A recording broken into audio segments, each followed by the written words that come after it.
Pemirsa, kita akan memasuki kabar Nampanambayan. Pemerintah Kota Banjarmasin menghimbau warga yang telah menerima surat keterangan pembongkaran bangunan melalui lurah wan camat di masing-masing wilayah, nang rumah atau bangunannya berdiri di atas aliran sungai di beberapa titik rawan terjadinya genangan banyu wan banjir, agar sesegeranya melakukan pembongkaran.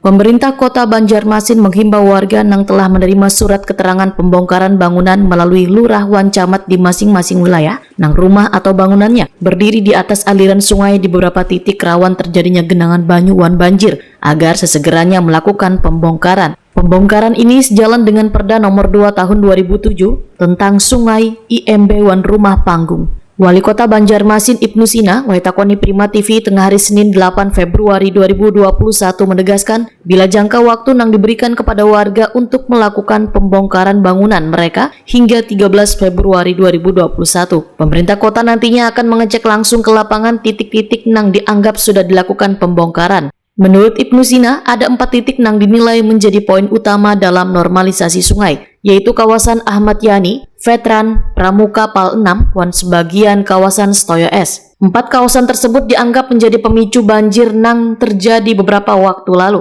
sehingga kawasan tersebut harus sesegeranya dilakukan normalisasi sungai, baik itu secara gotong royong maupun menggunakan alat berat. Saya ucapkan terima kasih dulu kepada warga yang sudah beberapa hari ini menerima surat dari kami yang diedarkan oleh Lurah Camat, Babinsa dan Kaptipmas untuk memperingatkan warga agar seluruh bangunan yang berada di atas sungai dan menghalangi sungai, terutama yang menghalangi arus sungai, sesegeranya untuk dilakukan pembongkaran sendiri atau melakukan normalisasi terhadap saluran tersebut. Nah, setelah tanggal 13 kita akan langsung ke lapangan, walaupun tetap perhatian utama kita adalah di koridor utama, yaitu Jalan Ayani, kemudian Veteran, dan kawasan Pramuka, juga sebagian Sutoyo.